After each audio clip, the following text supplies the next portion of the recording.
절까지 말씀을 우리 한 절씩 교독을 하도록 하겠습니다. 마태복음 21장 1절부터 13절까지 말씀입니다. 제가 먼저 1절 말씀을 봉독해 드리도록 하겠습니다.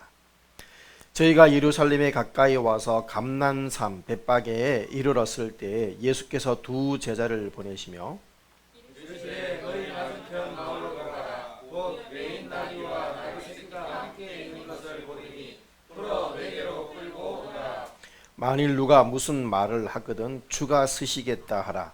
그리하면 즉시 보내리라 하시니 이는 선지자로 하신 말씀을 이루려 하심이라. 이르시되 시온 딸에게 이르기를 내 왕이 내게 임하나니 그는 겸손하여 나귀 곧 멍에 매는 짐승의 새끼를 탓도다 하라 하였느니라.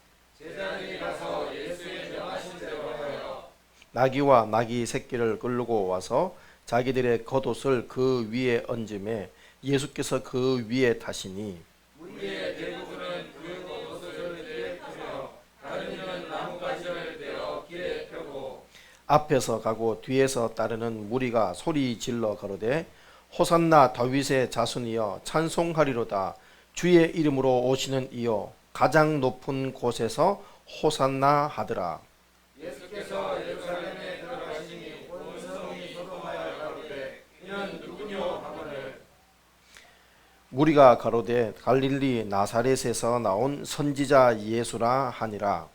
예수께서 성전에 들어가사 성전 안에서 매매하는 모든 자를 쫓아주시며 돈 바꾸는 자들의 상과 비둘기 파는 자들의 의자를 불러 주시고 저희에게 이르시되 기록된 바 내 집은 기도하는 집이라 일컬음을 받으리라 하였거늘 너희는 강도의 굴혈을 만드는도다 하시니라. 아멘. 자리에 착석하시겠습니다. 오늘 말씀의 제목 주님의 뜻과 마음에 맞추라 라는 제목으로 함께 하나님의 말씀을 우리가 받기를 원합니다. 알다시피 오늘 우리 고난주간이 내일부터 시작되는 이 종료주일이지요. 종료주일은 우리 사순절의 절정으로서 이제 그리스도께서 인류를 위해 고난 당하기 위해서 나귀를 타시고 예루살렘으로 입성하신 날, 그날을 우리 기념하는 날이 바로 종료주일입니다. 여러분, 예수님이 예루살렘 성에 입성하실 때 여리고에서 이제 출발을 하셨습니다. 그래서 베다니를 지나서 벳박에 가까이 오시죠. 제가 PPT를 사진과 자료를 몇 가지 준비를 좀 했는데 이렇게 영상을 좀 보도록 하겠습니다. 자, 여리고에서 지금 지도에 보시면 이렇게 보이죠. 지도에 보시면 여리고가 어디에 있는지 보이시죠? 여리고에서 우리 베다니가 저쪽에 있습니다. 베다니가 저 베다니에서 예루살렘까지의 거리는 약 3km입니다. 3km. 베다니에는 누가 살지요? 베다니에는 나사로와 마리아가 살고 있습니다.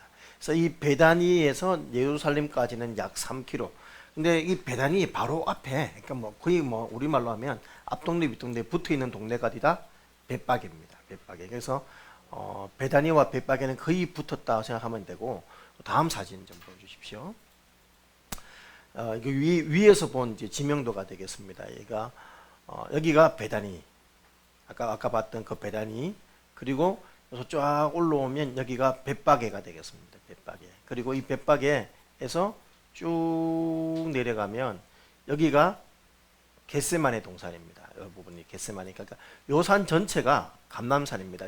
이 전체에 다 그 감람나무가 심겨져 있다. 높이가 해발 800m 정도인데 이 지역 자체가 높다 보니까 우리가 볼 때 800m 같으면 앞산이거든요. 앞산이 800m예요. 근데 이 지역 자체가 높다 보니까 이 동네에서 그냥 쉽게 말하면 이 감람산의 높이는 두류타워가 있는 그 정도, 딱 그 정도 보면 되겠습니다. 그냥 왜 이월드가 있죠. 이월드에서 놀이기구가 있고 쫙 내려오는 그 정도의 높이가 되는 언덕길 딱 그만합니다. 딱 경사라든지 뭐 그런 것들도 비슷합니다. 그래서 여기 바로 이제 감람산이 되겠고 감람산의 여기가 이제 겟세마네 동산이 되겠습니다. 그래서 예수님께서 이렇게 해서 지도에서는 이제 이쪽 길로 이렇게 들어가신 거로 되어 있는데 정확하게 예수님께서 어느 쪽 길로 들어가시는지는 좀 잘 모르겠습니다. 그래서 여기 사실 성전이거든요. 이게 성전이 붙어 있기 때문에 바로 이쪽으로 들어가기는 아마 힘들었을 것 같고, 이쪽 문이나 아마 이쪽 문으로 갔을 것 같은데, 하여튼 지도상에서는 이쪽으로 들어갔다고 되어 있습니다만, 하여튼 여기가 이제 기드론 골짜기입니다. 다음 사진 한번 보여주시겠습니까? 다음 사진 보면 이게 단면도예요. 단면대.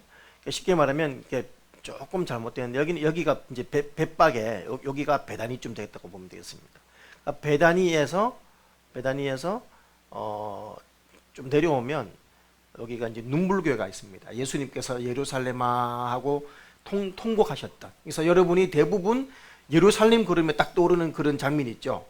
도시 예루살렘 그림 돔이 보이는 그 사진이 다 요 눈물교회에서 찍은 사진입니다. 대부분 이 눈물교회에서 찍은 사진이 바로 그 예루살렘 전경이 있는 부분이고, 그러니까 눈물교회에서 조금 더 내려오면 걸어서 한 5분 정도 내려오면 여기가 이제 겟세마네 동산인데, 겟세마네 동산 옆에 이제 만국교회라고 큰 교회가 있고, 박인칠 형제님부터 우리 방주환 집사님과 그리고 서경섭 형제님이 있는 이 집들은 이렇게 널찍한 큰 돌이 있습니다.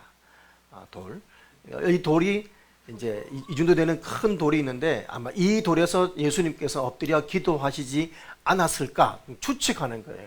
이건 다 추측이지 그냥 뭐 거기다라고 말하기는 힘들어요. 그래서 그 큰 돌인데 그 돌이 있으니까 주님께서 여기가 기도하기 좋으니까 여기서 기도하지 않았을까 해서 그 돌이 있는 자리 위에 세운 교회가 만국교회고, 거기가 이제 겟세마네 동산이다 보니까 그 외에는 제가 볼 때 기도할 만한 데가 별로 없어요. 아니면 우리말로 소나무 뿌리 뽑기 위해서 올리브 나무 붙들고 기도하셨는면 모르겠지만, 그게 아니라면 제가 봐도 거기에서 기도했을 것 같아요.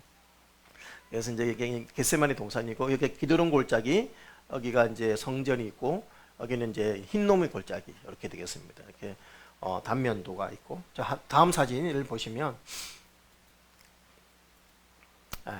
이제 여기가 이제 여러분이 보이는 그 돔이 있는 쪽에서 반대로 감람산을 본 전경입니다. 그러니까 제가 이제 쉽게 말하면 여기 요 위에 마을이 있죠. 여기가 쉽게 말하면 요 마을 조금 더 넘어지만 여기가 그냥 벳박에 생각하시면 됩니다. 벳박에 이 동네가 벳박에, 이 벳박에서 쭉 이렇게 내려오면 여기가 눈물교회입니다. 눈물교회. 여기가 눈물교회. 이쪽에 흰 돌들 보이죠? 이게 다 비석입니다. 무덤입니다. 다 무덤. 여기는 그러니까 이 흰 돌들은 여기가 다 무덤이에요. 여기 보이는 것들 다 무덤입니다. 이제 여기 예루살렘 앞에 묻히는 게 평생의 소원인 거죠. 다 무덤이라고 생각하시면 돼요. 다 그러니까 비석이에요.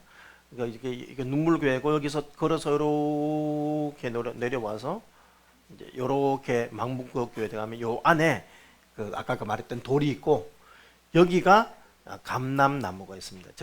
제가 왜 겟세마네 동산 그리면서 500년 된 왜 감람나무 이렇게 보여드리고 하는, 그러니까 겟세마네 동산하고 딱 검색하면 나오는 큰 올리브 나무들이 있으면 바로 이 나무 여기다, 여기 하시면 됩니다. 그러면 쭉 들어가서 나와서 우리 돌아와서 다시 이렇게 나오면 여기서 관광버스를 타고 또 이제 출발해서 다음 지역으로 이렇게 가게 되는데, 성지순례 가보면 뭐 그 코스가 똑같습니다. 그렇게 하게 되죠.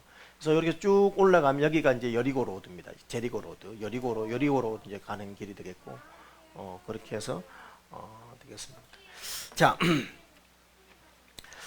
이제 예수님이 예루살렘 성에 입성하실 때 이제 여리고에서 출발해서 베다니를 지나서 벳박에 가까이 오시죠. 벳박에 가까이 오셨을 때 우리 주님께서 잘 아시다시피 베다니는 우리 나사로가 있는 동네고, 감람산 기슭의 작은 동네입니다. 예수님께서 낮에는 예루살렘 성에서 사람들을 가르치시고, 또 밤이 되면 이 나사로가 있던 그러니까 베다니로 오셔가지고서 여기서 이제 주무시고 다시 예루살렘 들어가시고 그렇게 했던 것이고, 여기가 이제 올리브산, 감람산이 되겠습니다. 여러분, 이 벳박에서 주님께서 제자 둘을 보내십니다. 제자 둘을 보내시는데, 다른 기록에 의하면 안드레와 도마라고 그렇게 표현하는데, 정확하게 누군지는 제자 둘을 보내시면서 맞은편 마을로 가라. 그리고 들어가면 아직 아무도 타보지 않은 나귀 새끼가 매어 있는 것을 보리니 풀어 끌고 오너라. 만일 누가 왜 이렇게 하느냐고 묻거든 주가 쓰시겠다 하라. 그리하면 즉시 이리로 보내시리라 라고 주님께서 말씀을 하시지요. 자, 만일 무슨 말을 하거든 주가 쓰시겠다 하라. 그러면 즉시 보내리라. 여러분, 주인이 이 나귀 새끼를, 예수님이 나귀를 쓰시겠다라는 말에 기꺼이 나귀 새끼를 즉시 내어준 이유가 뭘까? 스가랴서 9장 9절이죠. 시온 딸에게 이르기를 내 왕이 내게 임하나니 그는 겸손하여 나귀 곧 멍에 매는 짐승의 새끼를 탔도다 하라. 아마 이 주인은 이 말씀을 어디서 이제 회당이라는 데서 들어서 알고 있었을 것으로 추측합니다. 지금 여러분, 우리는 지금 그냥 절기니까 이제 6월절이 다가오니까 고난 주간이니까 이러지만 이스라엘 백성은 이게 삶이었어요. 삶. 그리고 그 당시에 예수님은 그야말로 그 당시에는 우리말로 말하는 신드롬이었고 센세이션이었고 온통 예수님의 바람이었죠. 그러니까 가는 곳마다 예수님의 얘기였고 또 문제는 뭐냐면 이제 예수님에 대해서 믿거나 예수님을 하면 이제 이 그 지도자들이 이렇게 잡아들이기도 하고 그런 분위기 속에서 분위기가 지금 최고로 되는 거예요. 예수님이 과연 이번에 예수님 오시면 과연 어떻게 될까? 지금 모든 최대의 관심이 여기 있었는 상황에 예수님이 나귀 새끼를 타겠다라고 말을 했을 때 이 주인이 예수님께서 나귀 새끼를 타고 메시아가 입성한다는 이 말씀을 떠올렸을 가능성이 많습니다. 그래서 즉시 나귀 새끼를 허락해 주는 것이죠. 그래서 도마와 안드레가 이 나귀 새끼를 찾아서 예수님께 데리고 오고 그래서 벳바게 쪽으로 달려 내려오지요. 근데 여러분, 자 오늘 본문에 보면 이렇게 막 급격하게 진행이 막 쭉 됩니다. 그래서 보면 끌고 와서 어떻게 합니까? 겉옷을 그 위에 얹으며 예수께서 그 위에 타셨다라고 말씀을 하시지요. 여러분, 제가 이 말씀을 보면서 좀 생각을 해봤습니다. 그런데 갑자기 사람들이 이게 본면에 보면 바로 이렇게 이어져요. 무리의 대부분은 예수님이 나귀 새끼 끌고 오너라 그러는데 이제 나귀를 펴는데 바로 무리의 대부분은 이렇게 나오거든요. 그러니까 지금 이 중간에 사실 많은 어떤 시간과 장면들이 지금 생각되어 있다는 것을 아마 느낄 수가 있을 것입니다. 그래서 이 부분에 제가 나름대로 한번 상상의 나래를 펴봤습니다. 여러분, 지금 주인에게 가서 나귀 새끼를 이렇게 끌고 옵니다. 나귀 새끼를 끌고 오는 동안에 동네에서 동네까지 오면 우리도 보통 앞동네 뒷동네 가면 그 내당 1동에서 내당 2동 가려 그러면 걸어서 최소한 10분 이렇게 가야 안 됩니까? 그런 것처럼 갔다가 오는 동안에 제 생각인데 아마 이 주인이 드디어 예수님께서 왕으로 입성을 하시는 겁니다. 그런 이제 소문들을 퍼뜨리기 시작합니다. 그러면서 뭐합니까? 그 왕을 환영하기 위해서 종려나무를 아마 최초로 꺾었을 것으로 추측을 합니다. 옆에서 너 뭐하냐? 물었겠죠. 예수님이 나귀 새끼를 가져가셨어. 예언자의 말씀에 의하면 메시아가 나귀 새끼를 타고 들어온다 하셨으니까 드디어 예수님이 뭔가를 하는가 봐. 그러니까 예수님께서 이제 계시고 나귀 새끼를 끌고 오는 중에 저 멀리 보이는 이 감람나무, 종려나무들이 흔들리기 시작하는 거예요. 예. 왜 사람들이 모두가 그 나무에 그 종려나무는 5m 정도 됩니다. 올라가서 여러분 밑에서 자를 수 있는 그런 수준이 아니에요. 나무를 타고 올라가 야자나무처럼 타고 올라가서 이 종려나무 가지를 꺾기 시작하는 것입니다. 꺾어서 막 이 나무들이 여기도 흔들리고 저기도 흔들리고 종려나무 가지만 깐 것이 아니라 올리브나무, 감각 올리브나무도 펴고 아마 우리 아이들은 젖먹이와 어린 아이들의 소리를라고 했을 때 아마 아이들은 꽃도 타고 아마 그렇게 자기들이 할 수 있는 모든 것들을 다 동원하고 있는 장면들이 지금 뒤에는 펼쳐지고 있었을 것입니다. 여러분, 그리고 사람들이 점점 모여들기 시작을 합니다.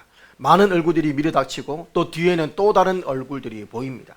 서로 밀고 내려오면서 소리는 종려나무 가지를 들고 또 감람나무 가지를 들고 어린 아이들과 그리고 또 부녀들은 꽃을 뿌리면서 그렇게 막 외치는 소리, 애들 우는 소리, 그리고 환원하는 소리, 온갖 소리들이 몰려들면서 수많은 무리와 사람들이 기쁨과 함께 소리들이 어울리기 시작을 합니다.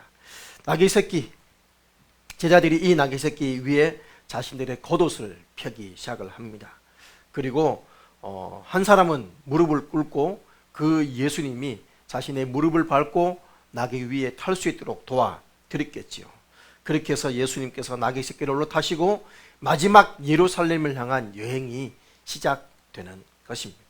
베드로는 이제 예수님 앞에서 가시면서 허이 하고 우리말로 비켜라 하면서 길을 열었을 것이고, 반대쪽에서는 또 다른 제자가 이 훈련되지 않은 이 짐승의 고삐를 잡고 그렇게 예수님을 앞서 가기 시작을 합니다. 그러니 사람들이 자기들 예수님의 행렬 앞에 종려나무 가지를 펴니다. 그리고 또 사람들은 겉옷을 펴기도 하고 흔들기도 하고 하겠죠. 자, 우리 다음 사진 보여주시겠습니까? 자, 여러분이 지금 보이는 이 장면이 되겠습니다.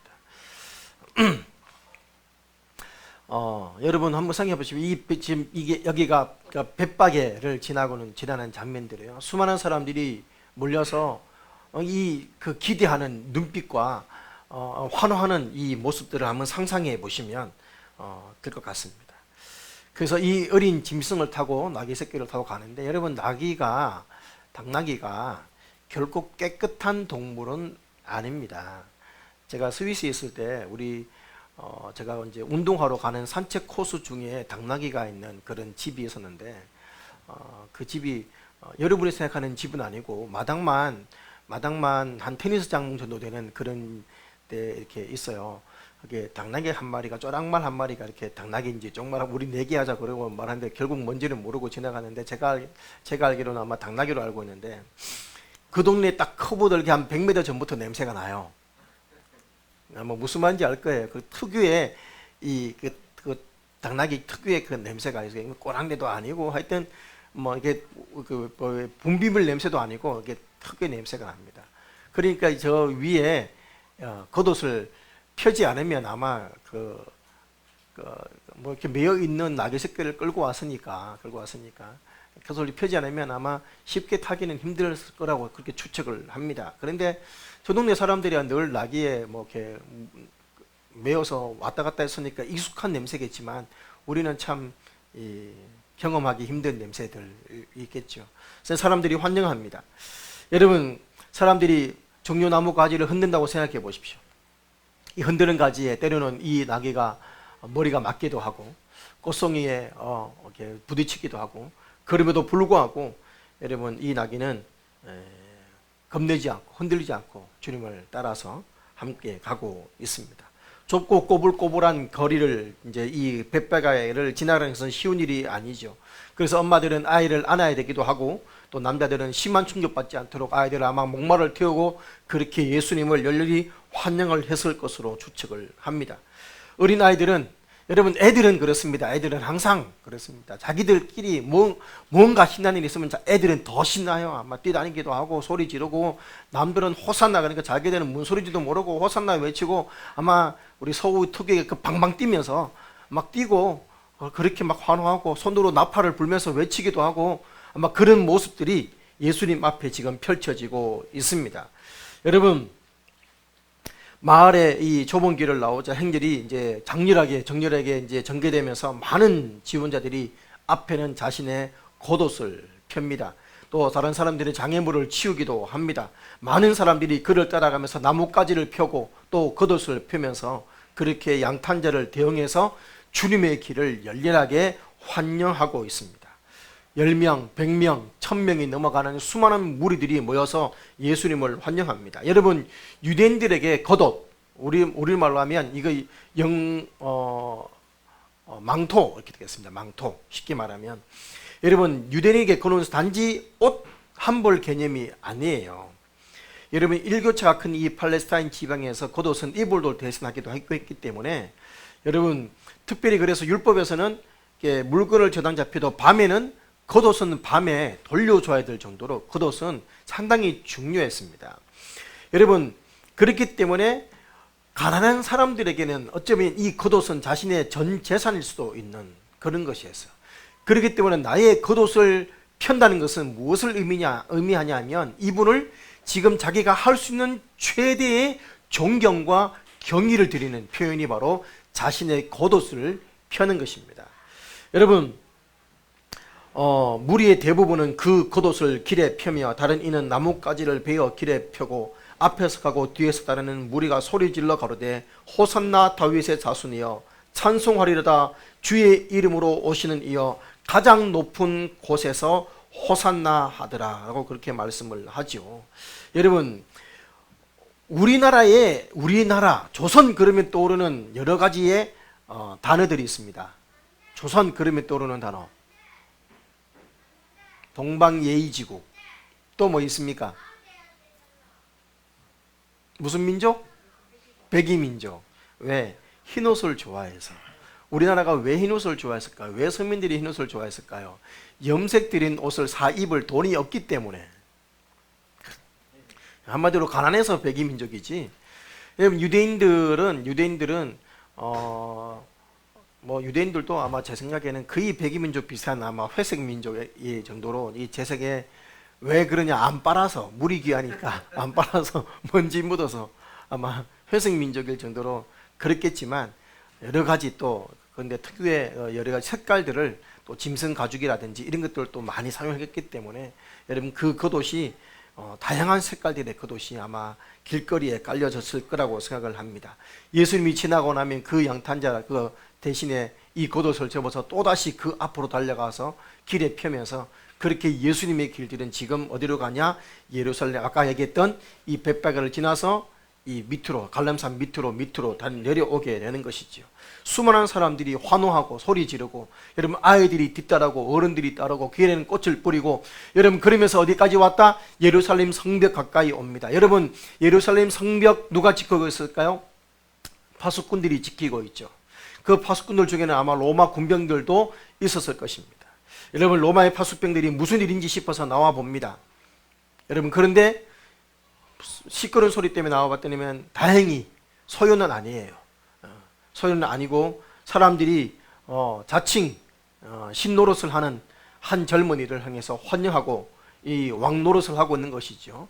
양탄자도 아니고 꽃길도 아니고 종려나무 가지에 겉옷을 펴면서 열일하게 환영하고 있는 모습을 보면서 어떤 이는 아마 비웃기도 했을 것이고 어떤 이는 조롱하면서 빈정거리면서 평화를 외치고 있는 그들을 바라보면서 그렇게 지켜봤을 것으로 생각을 합니다. 여러분 이렇게 예수님께서는 성문을 지나서 이제 시내로 들어가게 되는 것이죠. 여러분 예루살렘 성문을 들어가면 다음 사진 보여주십시오. 이렇게 예수님 이제 성을 들어서면 수많은 사람들이 이제 환영하고 있고, 다음 사진. 예루살렘 성은 조금 더 화려합니다. 다른 도시와 달라요. 그래서 발코니, 소위 말하는 발코니도 있고 위에서 수많은 사람들이 꽃을 뿌리고 그러면서 덩달아 환영을 하는 사람들이 많아졌을 것이라고 생각을 합니다. 수많은 사람들이 여러분 외치니까 호산나 외치고 다윗의 자손이여 외치고, 여러분 박자를 맞추어서 외쳤겠습니까?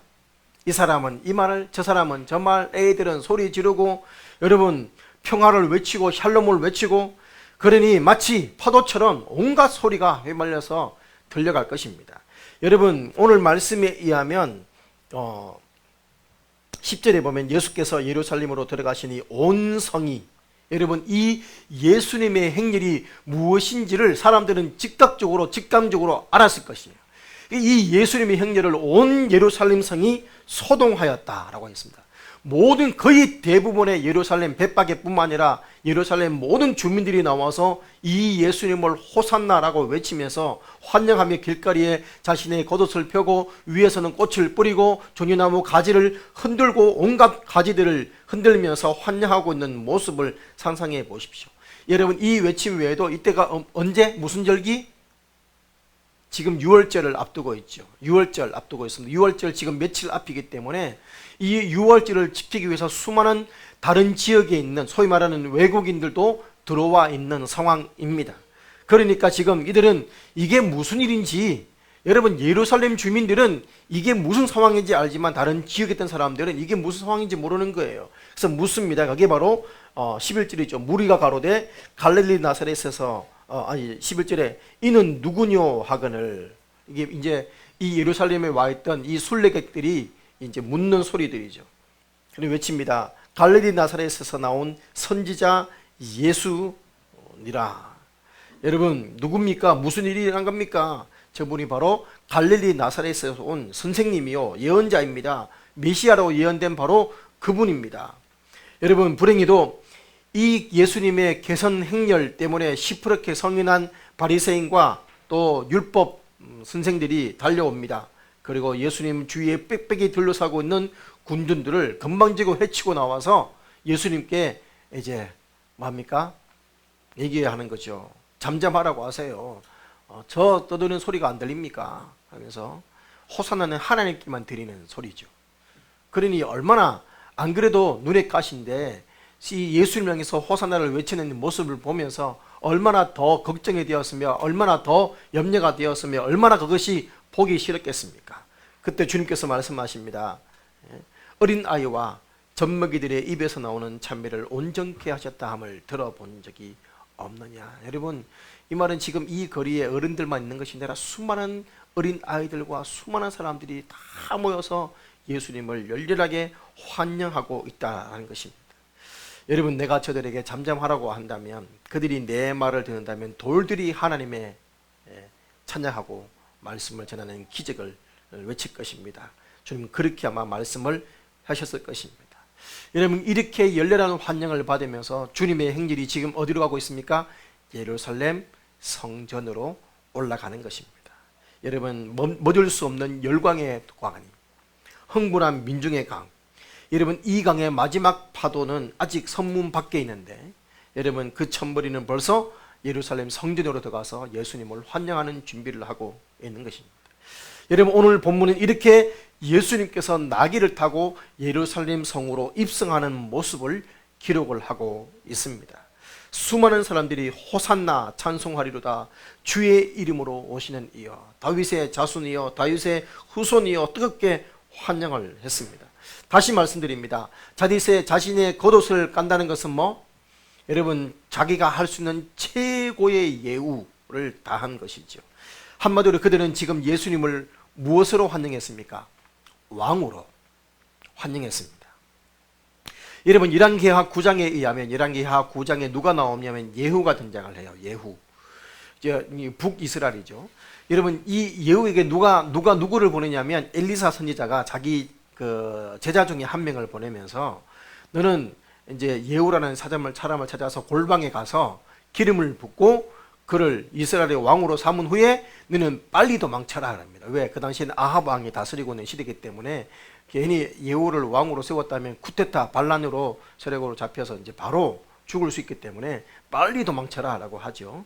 그래서 이 지금 그 군대 장관들과 그리고 예후가 있는 예후도 군대 장관이니까 예후가 있는 자리에 이 그 선지자의 제자가 찾아갑니다. 예후 장군을 찾죠. 무슨 일이냐? 우리 선생님이 긴히 전할 말씀이 있습니다. 그래서 골방에 몰래 들어가서 문을 닫고 그 자리에서 뭐합니까? 기름을 붓고 왕으로 세우는 임명식을 하고 얼른 불이 나게 도망을 가죠.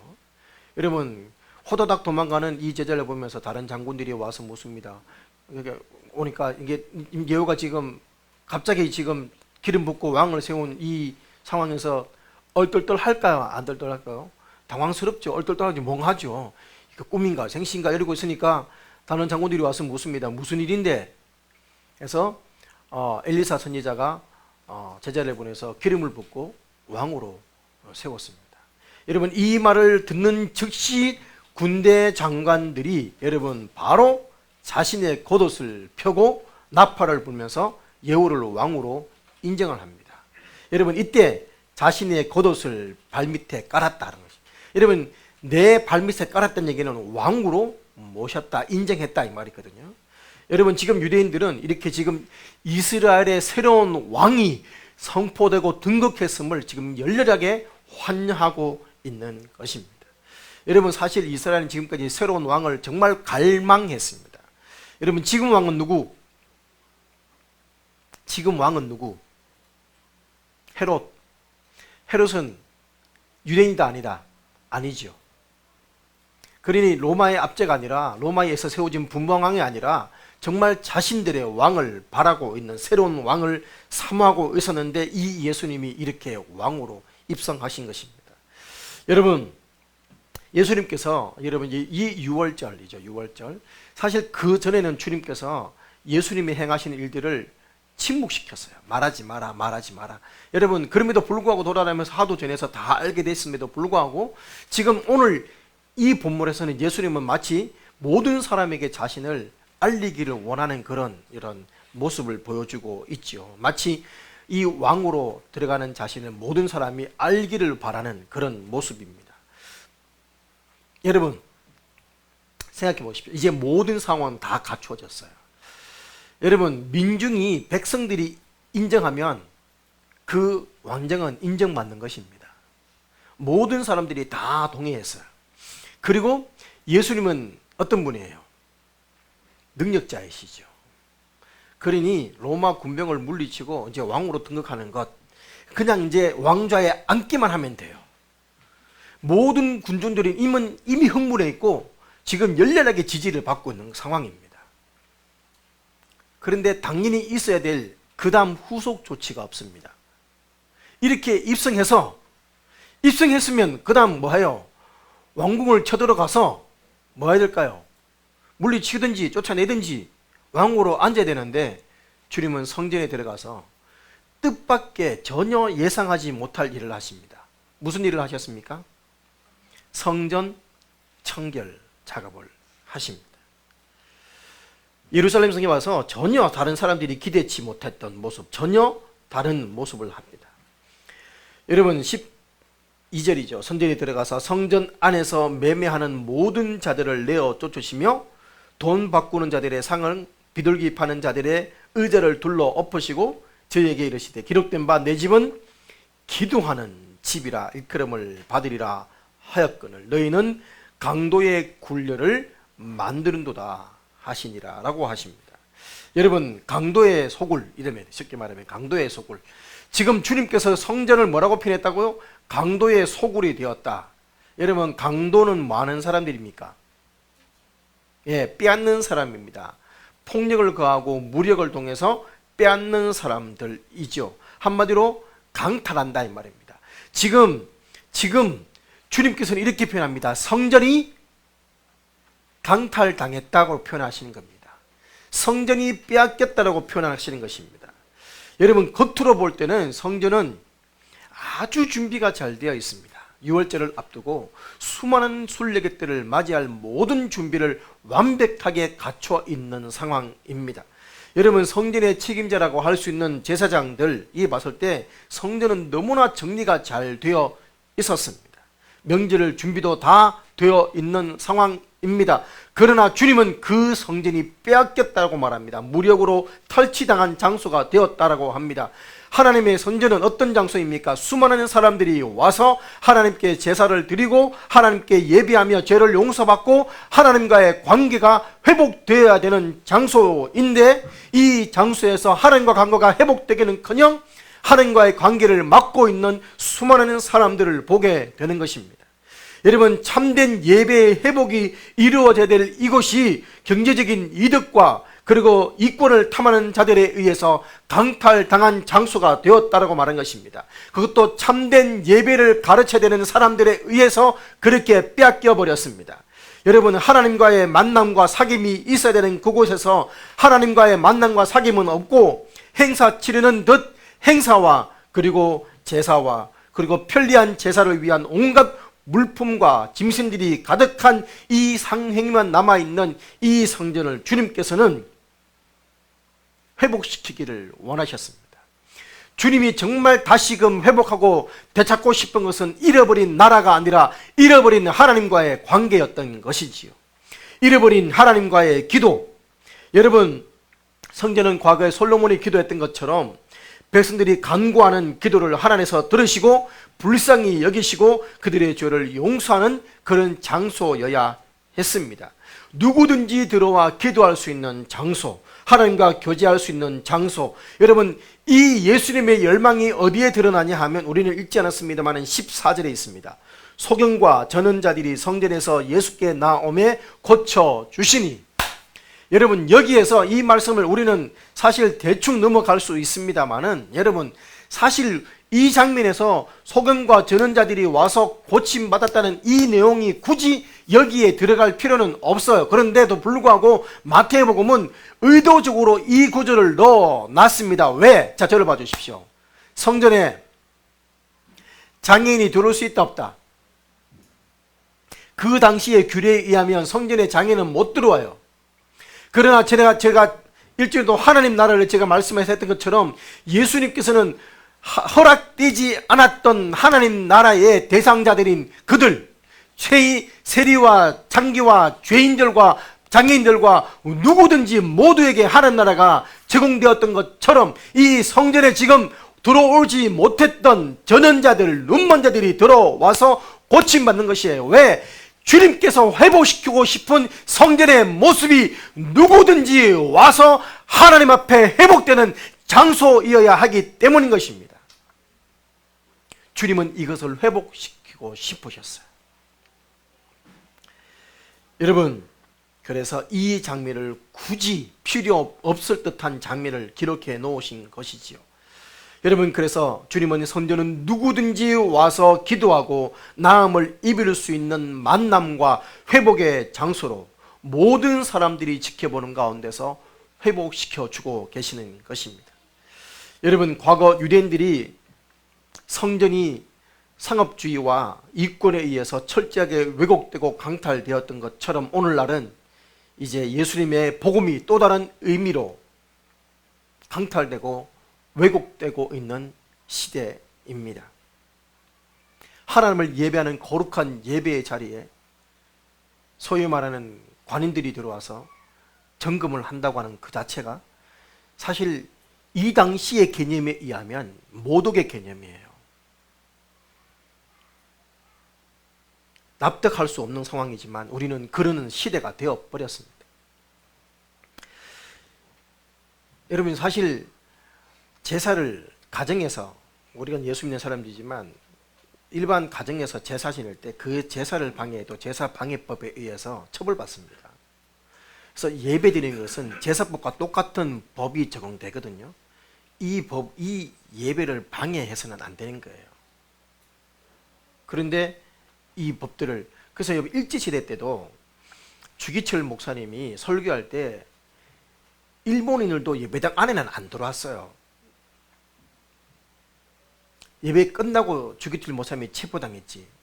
근데 오늘은 버젓이 예배당 안에 들어와서 점검을 하고 체크를 하고 이런 일들이 일어나는 거죠.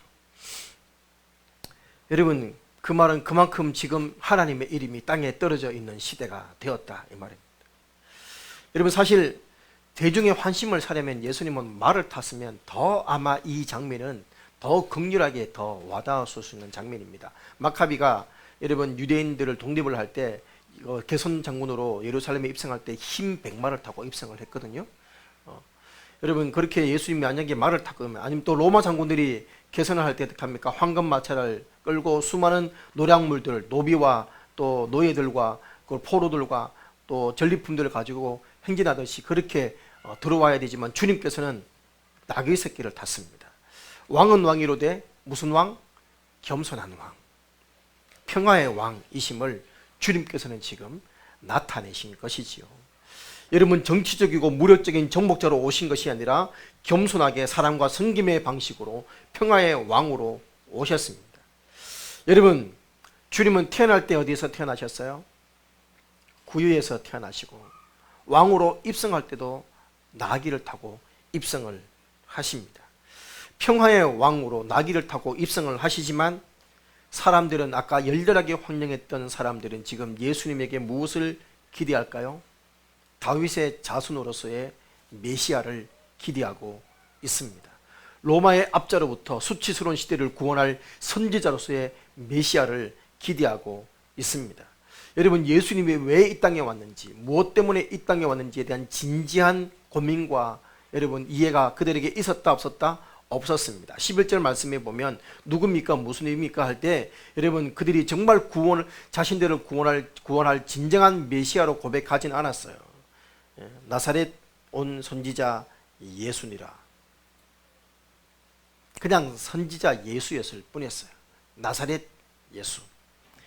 여러분, 예루살렘 온 성을 소동하게 만들었던 이 환영의 소리 가운데 고난당하시고 십자가 지러 오신 하나님의 어린 양에 대한 거룩하고 겸손한 마음은 전혀 없습니다. 다만 예수가 자신들의 현실적인 요구에 부응해 주기를 기대하며 한껏 꿈에 부풀어 있는 것이지요. 외침이 환영했지만 그들은 예수님을 믿지는 않습니다. 단지 내 필요, 내 요구를 해결해 줄 좋은 지도자만 기대하고 있었습니다.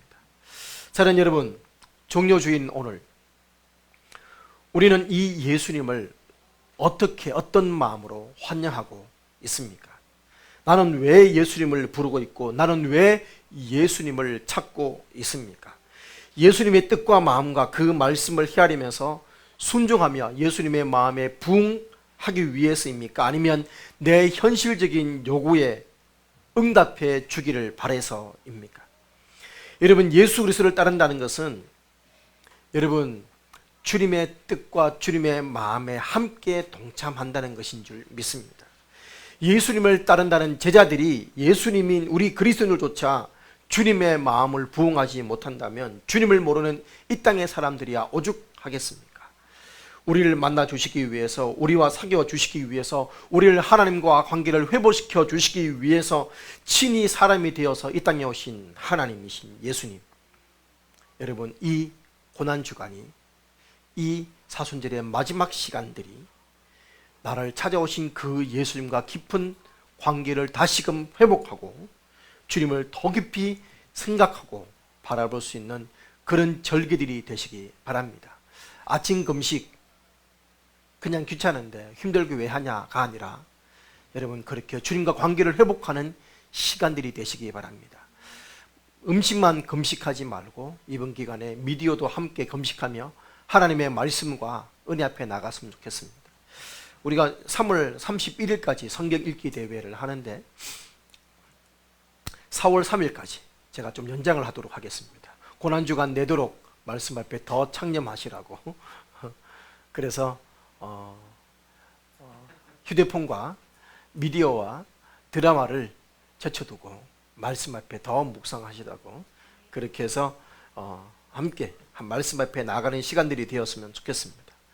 오늘 내가 진정 주님께 바라는 것이 무엇이며 주님께서 내게 바라는 것이 무엇인지 묵상하면서 그렇게 해서 겸손과 승김과 평화의 왕으로 화목 제물로 오신 예수님의 뜻을 실천하며 실현하며 주님께 더 가까이 나가는 열린문의 모든 식구들이 되시기를 주님의 이름으로 축원합니다. 찬양하시겠습니다.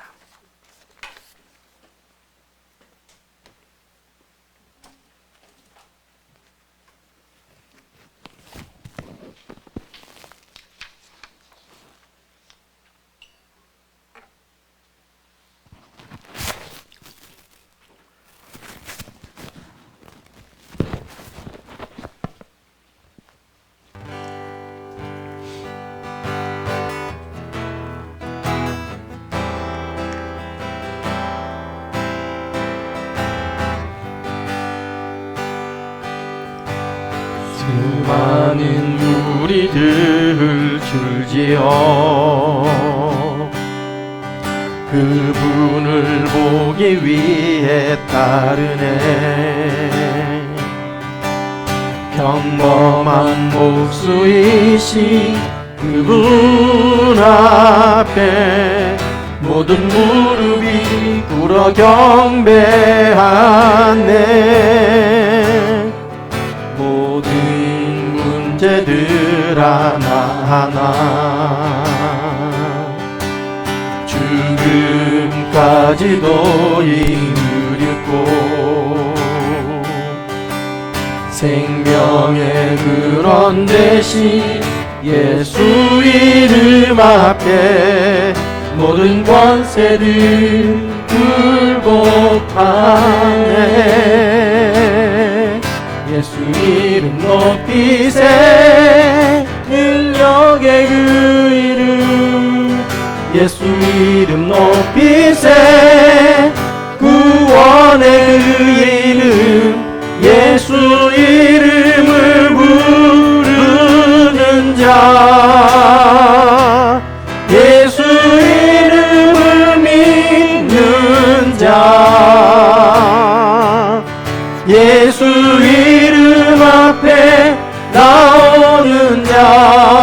복이 있도다. 나의 계획이 실패하고 나의 소망이 끊어질 때 삶의 주관자 되신 그분 앞에 나의 무릎을 꿇어 경배하네. 나의 삶을 그분께 맡길 때 비로소 나의 마음 편하네. 구원의 반석 되신 예수의 이름을 소리 높여 찬송하네. 예수 이름 높이세. 능력의 그 이름 예수 이름 높이세. 구원의 그 이름 예수 이름을 부르는 자 예수 이름을 믿는 자 예수 이름 앞에 나오는 자 복이 있도다.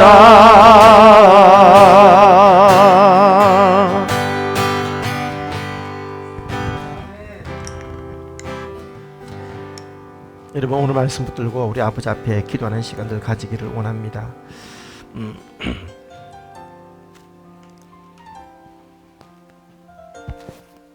평화의 왕으로 오신 예수님께서 나귀를 타고 예루살렘 성으로 입성하셨습니다. 수많은 사람들은 이 예수님을 환영했습니다. 그러나 그들은 자신들의 현실적인 필요와 요구에 부응해 주는 왕으로서의 왕을 기대했습니다. 그러나 주님은 평화의 왕, 우리의 죄와 우리 인생의 이 죽음의 문제를 해결해 주기 위한 왕으로 오셨습니다. 로마를 물리치는 무력의 왕이 아니라 우리에게 진정한 평화를 주는 왕으로 오셨습니다. 사람들의 기대와 예수님의 뜻은 같지 않았습니다. 예수님은 우리가 하나님과 회복되기를 원하셨습니다. 잃어버린 권력과 나라의 회복보다는 예수님은 하나님과 백성들이 회복되기를 원하셨습니다. 그래서 성전을 청결케 하셨습니다. 사랑하는 여러분, 정유주일 하나님 동일하게 예수님께서 우리에게 원하시는 것, 하나님과 우리의 관계인 줄 믿습니다. 하나님과 관계를 맡고 있는 것들이 있다면 내려놓을 수 있는 시간들이 되시기 바랍니다.